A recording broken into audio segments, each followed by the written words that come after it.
Alors, peut-on vraiment vendre un produit ou un service sans utiliser d'outils de présentation pour une soutenance, tels que PowerPoint par exemple, ou en réalisant une présentation de votre solution pour pouvoir réussir à le vendre?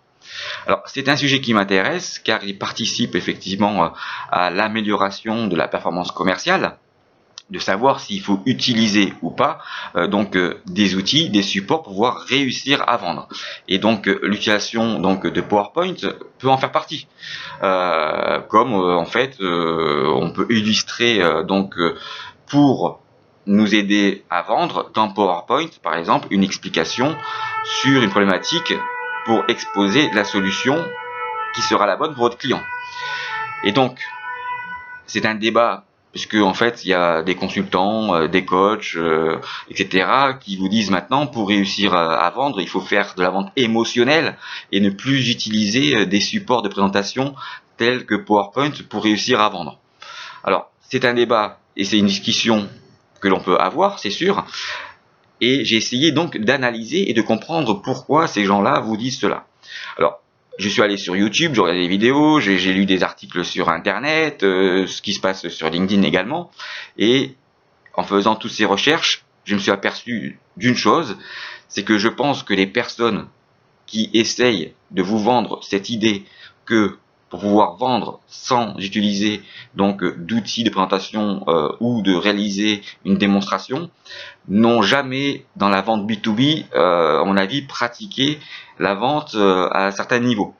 Et vous savez très bien que lorsque on est dans le monde de B2B, sur des projets très importants et impactants pour l'entreprise, vous êtes consulté à travers ce qu'on appelle des cahiers des charges. Et vous pourrez recevoir un cahier des charges, par exemple, de 200 ou 300 pages, ne serait-ce que pour un projet de gestion de relations clients et de CRM.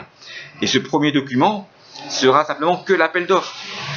Il va falloir aller faire un rendez-vous pour expliquer la compréhension de ce cahier des charges à votre prospect afin d'être mis dans une shortlist. Et cette shortlist vous allez recevoir un deuxième cahier des charges pour pouvoir en fait après répondre précisément à ce cahier des charges à travers la démonstration de votre solution. Et donc, à travers l'ensemble de la durée d'un cycle de vente, vous êtes amené à réaliser plusieurs rendez-vous et plusieurs types de présentations. Et donc, l'utilisation des PowerPoint, etc., est également un support qui vous aide à vendre. Donc, vous dire que n'utilisez plus PowerPoint pour réussir à vendre, pour moi, est une aberration. Surtout dans le monde B2B où en fait vous devez avoir plusieurs étapes et expliquer également la compréhension de votre produit, de vos services dans sa construction par rapport aux problèmes et aux besoins du client. Ça sert aussi à ça, ce sont des outils qui sont mis à votre disposition pour essayer de vendre. Mais il ne faut pas confondre, et les gens en fait qui vous disent de ne plus utiliser PowerPoint ou de présentation, confondent deux choses à mon avis. Ils confondent l'aspect du support pour pouvoir en fait expliquer des choses, et le fait de la vente qui est en fait un ensemble d'actions qui vont être mis en place dans un cycle de vente pour obtenir la confiance d'un client. Et il est vrai que l'on peut vendre parfois sans faire de présentation et sans avoir besoin d'outils de présentation. Donc il n'y a pas de règle en réalité à ça. Ça va dépendre du contexte, ça va dépendre de l'environnement, ça va dépendre des moyens que vous pouvez avoir ou pas pour réussir à vendre, mais il n'y a pas de règle de pouvoir dire maintenant on fait de la vente émotionnelle, il suffit de faire des claquettes sur une table pour réussir à vendre. C'est pas ça. En vente B2B, lorsque vous êtes sur des projets significatifs et que ce projet devient très important pour le chiffre d'affaires qu'il va représenter pour votre entreprise, vous allez utiliser tous les moyens qui sont à votre disposition pour réussir à vendre. Maintenant, je peux vous expliquer comment j'ai vendu dernièrement une prestation de service sur cette fameuse connaissance du cycle d'achat client sans faire de présentation et sans utiliser, de support de présentation pour réussir à le vendre. Donc en fait, ça s'est réalisé d'une manière très simple. La vente s'est réalisée en un quart d'heure. Bon, elle s'est faite dans un contexte particulier où j'ai été invité par un de mes clients à parler de mon offre à un de ses clients. Et effectivement, donc on s'est présenté.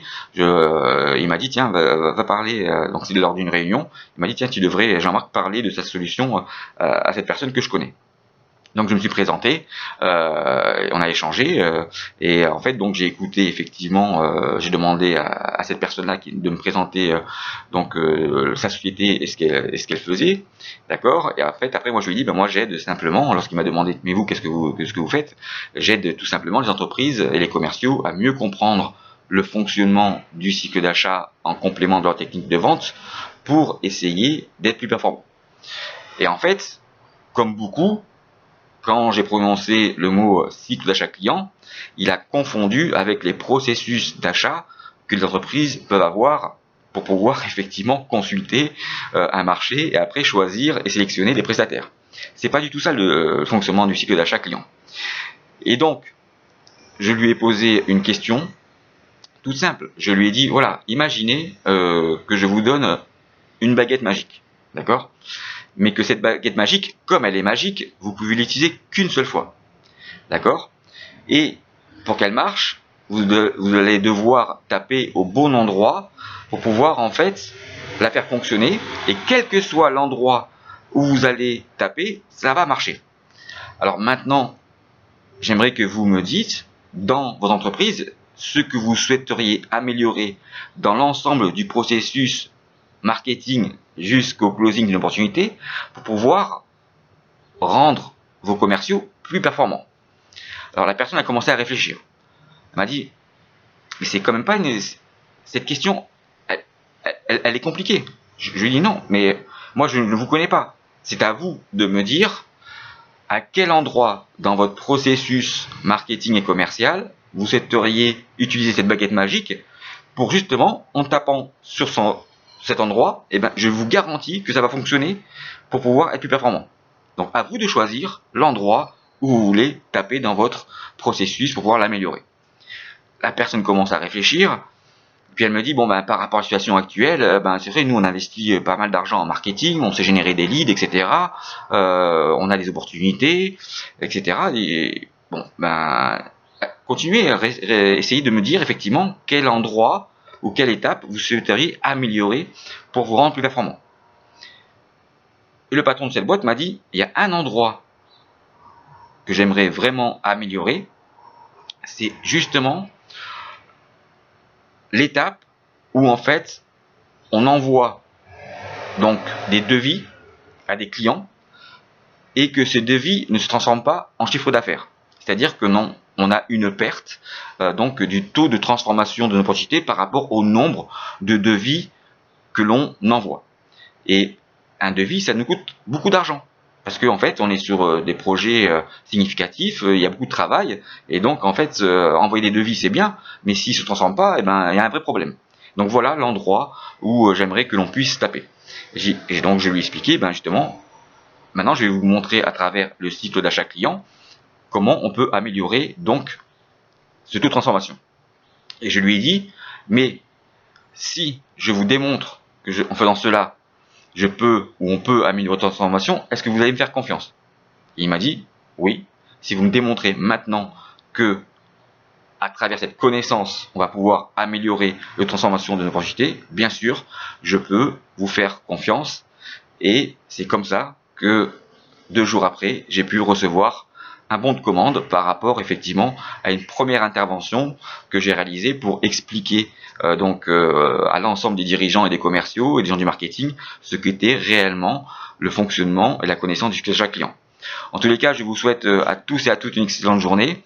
Et en ce qui concerne vos supports de présentation, à vous de voir. Mais si vous cherchez une solution qui permet d'optimiser les entretiens en face à face pour vos commerciaux, je vous conseille la solution de M3E Solutions et de Hartmut Frankowski, qui est une solution en fait qui permet de mixer des données, des CRM et des ERP pour pouvoir en fait présenter au commercial les informations qu'il a besoin lors de ce rendez-vous en face à face pour optimiser donc les temps de performance en entretien et donc la qualité des rendez-vous que les commerciaux réalisent.